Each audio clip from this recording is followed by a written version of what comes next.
안녕하세요. 책에서 찾은 지혜 류수입니다. 오늘은 제가 포노 사피엔스라는 책을 준비했어요. 네, 이 책은 핸드폰을 사용하시는 분이라면 모두 한 번쯤 읽어봐야 될 그런 책이에요. 왜냐하면 이 포노 사피엔스라는 말 뜻이요, 바로 지혜로운 핸드폰을 사용하는 인간이란 뜻이거든요.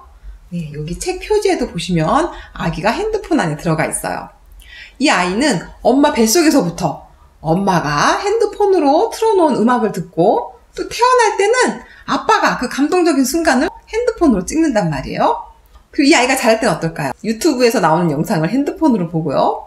또 학교 들어가서 수강 신청을 핸드폰으로 하게 돼요. 자, 그렇게 태어나는 순간부터 일상생활이 모두 핸드폰으로 접목이 되는 인류, 바로 포노 사피엔스라는 거죠.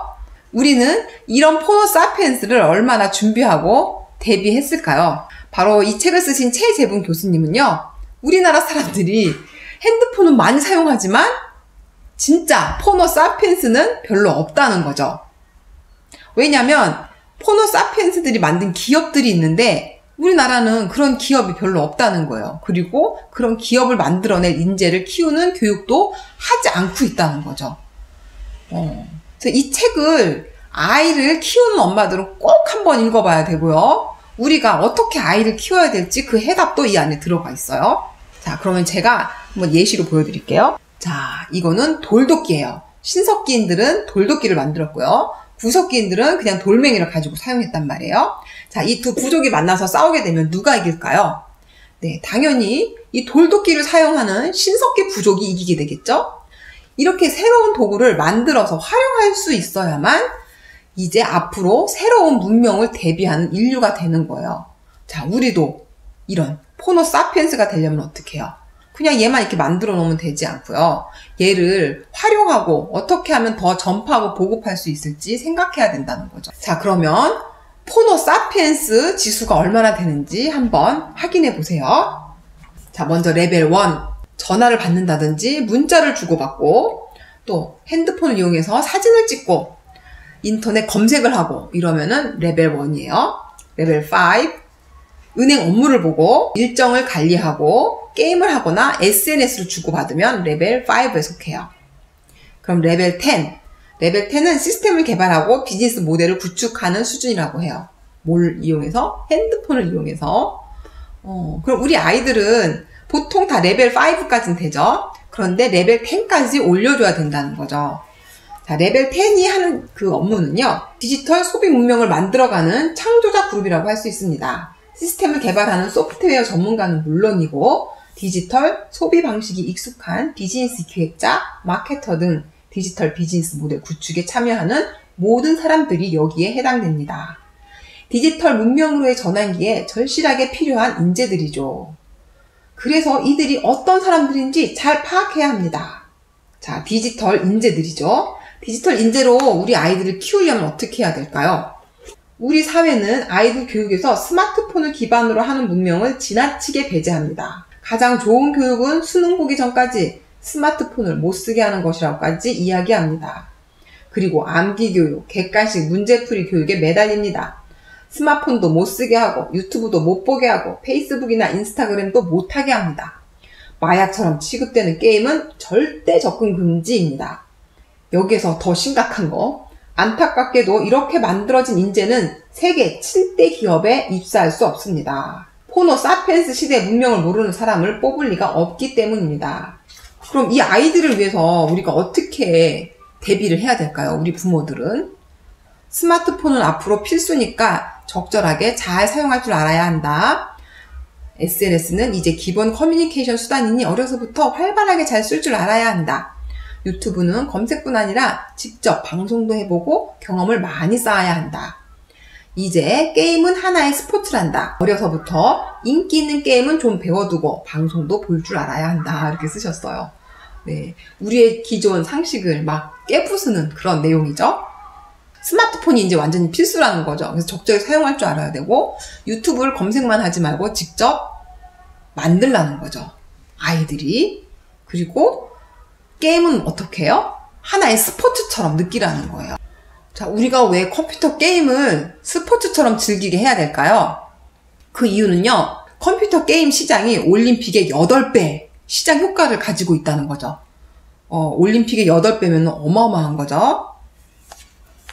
자, 여기 보세요. 2017년 베이징에서 개최된 롤드컵 결승전. 우리나라의 SKT T1 팀과 삼성 갤럭시 팀이 맞붙은 이 경기 시청자 수는 모두 몇 명이었을까요? 모두 몇 명이었을까요? 온라인으로만 방송되었던 이 게임의 시청자 수는 무려 8천만 명에 달했습니다.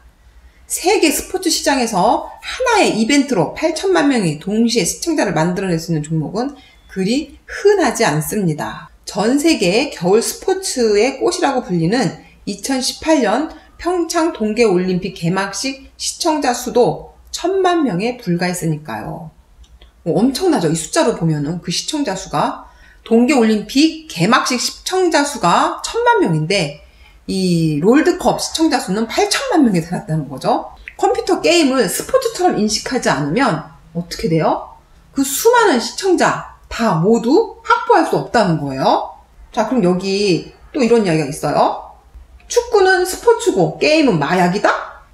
롤드컵 결승전에 8천만 명이 몰렸다는 데이터를 우리나라 국회에 제시한다면 틀림없이 이렇게 얘기할 것 같습니다. 그것 봐, 이렇게 중독된 사람들이 많다니까? 그러니 마약이 아니야? 규제를 더욱 강화해야 돼! 이것이 대한민국 국민을 대표하는 사람들의 생각이래요. 그래서 가슴이 꽉 막힌다고 쓰셨어요. 자, 그러면 어떤 학생이 이랬다는 거죠. 2017년도 롤드컵 결승전을 막 집에서 보고 있는데 이제 아빠가 들어오신 거죠. 아빠가 들어와서는 너 왜 게임하고 있어? 이제 게임을 하다 못해 TV까지 보냐? 막 이렇게 큰 소리를 내는 거죠.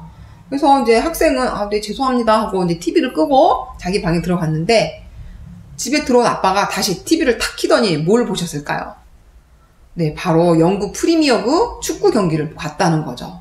그럼 저 축구는 오락이 아니고 우리 게임만 중독이냐 이거죠. 둘도 똑같은 스포츠로 보라는 거.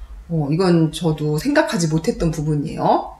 왜냐면 영국인들이 자기네들이 가지고 있던 그 스포츠를 전 세계에 전파시키기 위해서 엄청난 노력과 돈을 쏟아부었다는 거예요.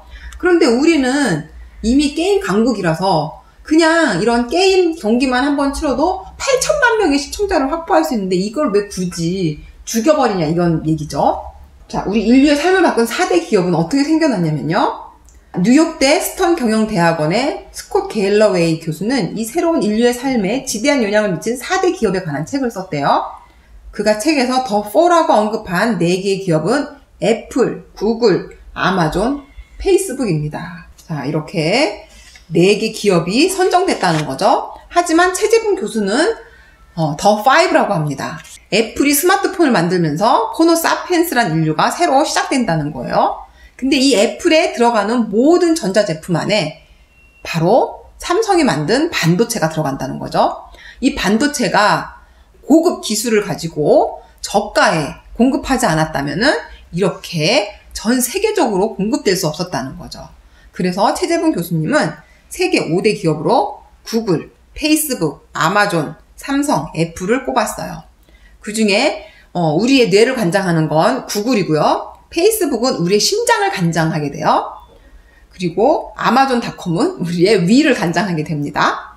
또 우리의 손을 관장하는 건 삼성이고요. 항상 핸드폰을 들고 다니니까. 그래서 이 5가지 회사가 바로 세계 최고의 인공장기 회사라는 거죠. 우리의 몸을 모두 구조해주는 그런 회사라는 거예요. 그러면은 이렇게 호모 사피엔스를 만들어낸 그런 기업이 있는가 하면은 이 호모 사피엔스들이 만들어낸 회사가 있어요. 바로 핸드폰 유저라고 하면서 무시했던 그 학생들이 만들어낸 회사가 바로 우버와 IBM이라는 거죠. 자, IBM 이용해 보셨나요? 네, 저도 제주도 여행 갈 때 에어비앤비를 이용해 봤어요. 에어비앤비를 이용해 보니까 너무 편하고 좋은 거예요. 진짜 결제서부터 그 호텔을 검색하는 기능까지 너무 아주 쉽게 할 수 있어서 세상에 이런 게 이렇게 좋은 게 나왔다니 하면서 사용한 적이 있거든요. 자, 우버는 우리나라에서 뭐예요? 불법으로 정해져 있어요. 불법으로 정해져 있어서 우리나라에서는 아직 사용하지 않고 있는데요. 이게 곧 아마 다 사용하게 될 것 같아요. 왜냐면 우리나라에도 이런 얘가 있거든요. 1928년 3월 14일에 조선일보에 이런 기사가 게재되어 있습니다. 서울시, 그 당시에는 이제 경성부였대요. 경성부에서 부영버스라는 저가의 대중교통 서비스를 운영한다고 발표하자 인력거 꾼들이 시청으로 대거 몰려와 항의 시위를 합니다. 당시에도 서민을 보호하는 일은 중요한 정치 이슈였습니다. 경성부는 버스 사업을 백지화한다고 발표합니다. 그러나 불과 1년 만에 택시가 증가하고 버스 운행이 시작되면서 인력거 꾼의 그 수가 급격히 줄어들고 결국 사라졌습니다. 자, 지금 우리가 마차 타나요? 인력거 사용하나요? 아니죠. 이건 어쩔 수 없는 사회 변화에 대응해야 되는 거예요. 지금도 마차랑 인력거꾼이 있다면은 맞지가 않죠. 현실적으로 맞지가 않죠. 우버는 꼭 들어올 수밖에 없고요. 이거를 정의 내린 그런 법적 기준이 있어요. 이것도 이제 미국에서 싸우게 된 거죠. 우버가 3년 만에 기존 택시 사업을 막 심각하게 타격을 입힌 거예요. 그러다 보니까 어떻게 돼요? 깜짝 놀란 택시 업체들이 이제 줄줄이 소송을 낸 거죠. 쟤는 불법이다 이러면서. 그런데 여기에서 2014년 미국 연방대법원은 이 소송에 이렇게 판결을 내려줬어요. 소비자의 입장에서 혁신적인 새로운 서비스가 등장했다면 서로 공정하게 경쟁해야 한다. 따라서 새로운 기술로 새로운 비즈니스 모델을 개발한 우버는 소비자 입장에서는 필요한 혁신으로 봐야 하고 그래서 합법이다라는 판결을 받았다는 거예요. 네, 이거는 소비자의 선택에 의해서 어쩔 수 없이 합법이 되는 거예요. 지금 우리가 버스랑 택시가 합법이잖아요. 그러면은 마차랑 인력거꾼은 어떻게 돼요? 네, 다 사장되게 된 거죠. 이렇게 게임처럼 즐기면서 기업을 만드는 그런 포노 사피엔스죠. 우리 아이들이 미래에 포노 사피엔스를 대비해야 되고요. 그런 포노 사피엔스들을 위한 서비스를 제공하는 기업을 만들려면요. 스마트폰을 쥐어주고 열심히 검색을 하고 네, 게임도 어느 정도는 할 줄 알아야 되고요. 유튜브를 만들어서 제작하게끔 엄마가 도와줘야 된다는 거죠. 자, 그럼 우리가 이 포노 사피엔스를 대비하려면 그 중심에는 기계가 있는 게 아니고요. 바로 이 인간이 있다는 거죠. 인간이 필요한 서비스를 만들라는 거죠. 인간이 원하는 걸 가장 많이 빨리 알아채고 만들어낼 수 있는 사람이 앞서 나간다는 거예요. 이렇게 사람에 대한 세심한 배려심을 키우는 것은 사실 다음 단계로 성장에 매우 중요한 발판이 됩니다. 바로 사람들이 좋아하는 것을 찾아내는 능력을 키우는 일입니다. 네. 사람들이 좋아하는 거를 찾아내는 능력을 키우라는 거죠.